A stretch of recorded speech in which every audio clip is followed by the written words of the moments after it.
Hey guys, welcome back to Shelf Life Extension. I'm Alexis and today I'm going to be doing the Disney song book tag. I'm super excited to do this tag. I wasn't tagged by anyone to do it, but I want to do it, so I'm going to do it. So there are 11 Disney songs, each with a bookish question related to them. So expect a lot of singing in this video because I'm going to sing them songs. Yeah. Question number 1. A whole new world, a new fantastic point of view. No one to tell us no, or where to go, or say we're only dreaming. Pick a book that made you see the world differently. For this question, I chose The Fault in Our Stars by John Green. Now, I'm gonna be completely honest here and say that I didn't necessarily like this book. Well, I liked it, but I didn't love it. I love John Green, like, no doubt about that. I watch him on YouTube, I've been following for a while, but I just, his writing style and his writing choices just don't necessarily appeal to me. And particularly with this, like, all of his books, if I was to explain it, is like, they feel like independent movies, and I don't really know how to explain it other than that. Or here's another thing, it felt like just a collection of one-liners. Like everything they said was so perfect, and like any time that they spoke, it was like you could quote it. And to me, I'm just like, wow. I mean, that's nice in theory, but it's not very realistic in my opinion. But I chose this book because I've never read a book that had to deal with cancer or support groups of cancer and kind of like how that affects the person and those around them. And I just thought it was really, you know, it was a heartwarming story, and it just gave you a look at something that not a lot of people care to look at, particularly when they're this age. So, The Fault in Our Stars. Question number 2. Cruella de Vil, if she doesn't scare you, no evil thing will. Cruella de Vil. Pick your favorite villain. For this question, I chose Lord Rizcal from the Mark of the Demon series. I own the latest 4 books, not the first 2. I think there's 2 or 3 before this one, because I borrowed those from Shelby, and then I decided after that, I was like, well, I'm gonna continue it myself, so I started collecting them. I just need the first in the series. But anyways, Lord Rizcal is the kind of villain that you love to hate, but also hate to hate at the same time, because in the beginning, he wasn't necessarily the villain. He becomes the villain later in the series, and dang it, it was just like, I was really hoping his storyline and his character would go a completely different way. I really wanted it to be something else, and then it just took the other way, and he became the bad guy, and you're just like, dang it, no! And it was just really sad. But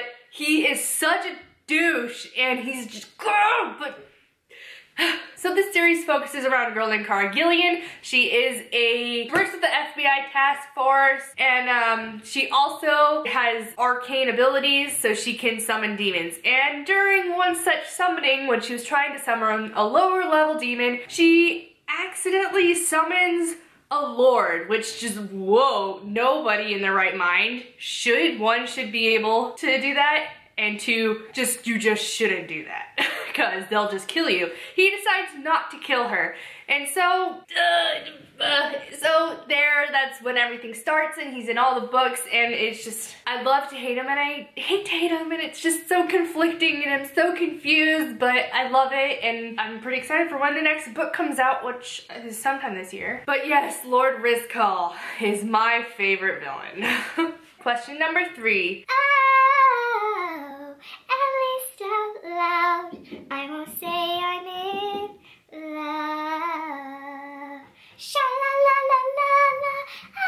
It's one of my favorite songs. Pick a book you didn't want to admit you loved. So I'm gonna pick Twilight and the whole entirety of the Twilight series because I was quick to jump on that bandwagon back in high school. I think like my sophomore year, I jumped in on that and just like gobbled it up. And I really enjoyed it when it was a thing. But by the time that I grew out of kind of like the Twilight phase and the whole fandom, like when I look back on it, I really kind of hate myself for the way that I loved it back then, because I just feel like the work itself isn't up to par amongst other young adult authors and other such books of the genre, and yeah, so Twilight. Question number 4. No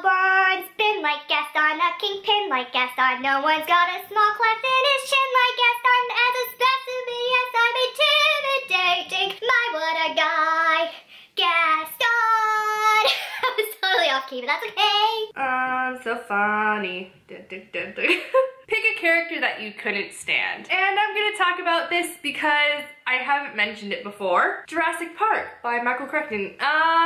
So I love Jurassic Park. That is like one of my favorite movies of all time, period. Jurassic Park is just like Pirates of the Caribbean for me. I'm always in the mood for Jurassic Park. I can always watch Jurassic Park. And I didn't read the book well until last year. I was already so in love with Jurassic Park and the movie and everything that I just didn't really care for the book. But I want to talk about Hammond, Mr. Hammond, particularly in the book, because in the movie you can somewhat sympathize with him, and he does kind of like turn the other cheek, and like you realize he actually does have a conscience, that he does care about his grandchildren and all this stuff, and he's like, yeah, screw this. Obviously in the later movies tries to kind of redo it again, but in Jurassic Park specifically. But in this book, he is a cold-hearted douche of a man. Like, straight up, he does not care about anybody or anything as long as he's making money and he can get the park to work. Like, I can't stand him in this book, and it makes me so sad because I loved Mr. Hammond in the movie and the actor, and then here it makes me sad, and he just makes me angry and just, I was just like, holy crap, this guy is such an ass. If you haven't actually read the book, I definitely say you should, even though I didn't really necessarily enjoy it. I very much preferred the movie, but I mean, come on, it's the original source. So yes, Mr. Hammond in Jurassic Park. Flipping your fins, you don't get too far. Legs are required for jumping, dancing, strolling along down a, what's that word again? Street. Up where they walk, up where they run, up where they stay all day in the sun, wandering free. Wish I could be part of that world. You guys, that's my jam. I've said that before.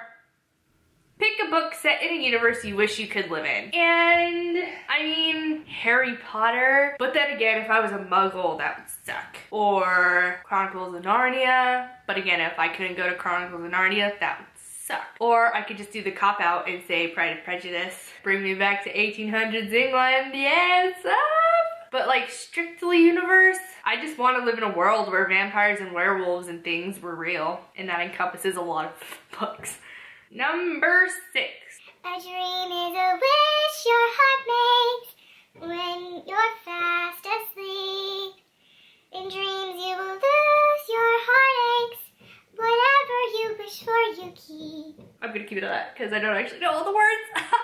Describe what the book of your dreams is like. And I'm actually not necessarily gonna answer this question because I am currently writing the book of my dreams. So it's a work in progress. And I'm excited. I think this is gonna be the one that I legitimately finish, and I think this is gonna be the one that I'm actually gonna try and get published. So I'm working on it. It's gonna take a while for me to finish it. Like, obviously I don't expect that to happen anytime soon, but I'm super excited about it, and I love what I'm writing about, and it just makes me giddy. It's romance, fantasy, steampunky. It's really cool, and I'm excited. Someday my prince will come. I actually don't know the song. It's Snow White. I mean, it's not even remotely close to being one of my favorites. So, what book character would you marry if you could? And I'm gonna go with Jean-Claude from Guilty Pleasures, the Anita Blake series, because I reread this last night because I really just needed something to get me out of kind of a slump that I was having, and I just knew that I could do this, and oh, Jean-Claude.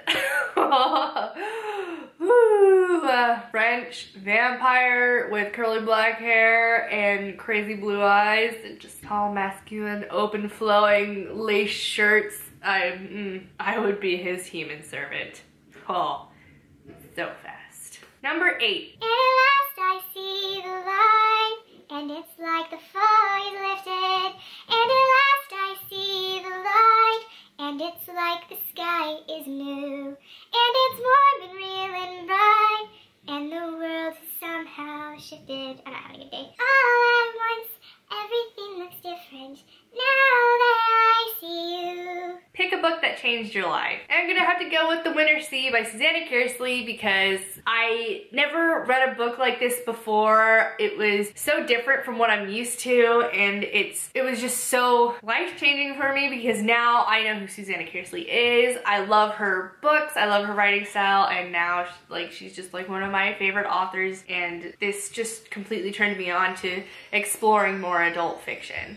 Number 9. When you wish upon a star, makes no difference who you are.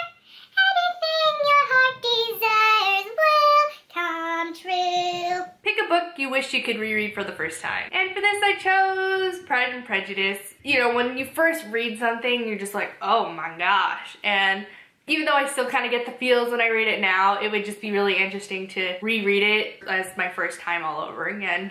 So, yeah, Pride and Prejudice. Number 10. Oh, I just can't wait to be king. No one's saying do this. No one's saying be there. No one's saying stop that. No one's saying stay here.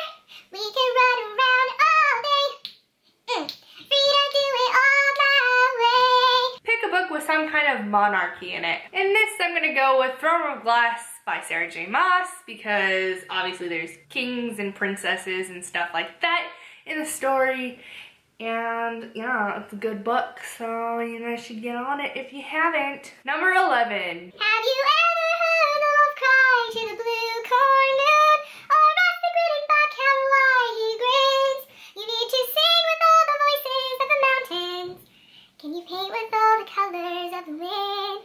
Can you paint with all the colors of the wind? Another one of my favorite songs. Pick a book with a beautiful, colorful cover. And for this, I chose The Rose Garden by Susanna Kersley because seriously, this is one of my favorite covers, like, ever. Because it's just, I love the colors. I love how it has these blacked out edges, and it's just got this like really nice pastel on the rose, and it's so romantic, and it's so endearing, and it's just, to me, it's just so beautiful, and I love owning it. I love looking at it. I love the way it sits on the shelf, and it's just seriously one of my favorite covers ever. And that's it for this tag. Thanks guys for watching. Hope you enjoyed it. Hope you didn't mind my little singing spiels. I thought it would be kind of fun to do that. Anyways, again, yeah, thanks for watching. Please rate, comment, and subscribe, and I'll check you guys back out later. Bye!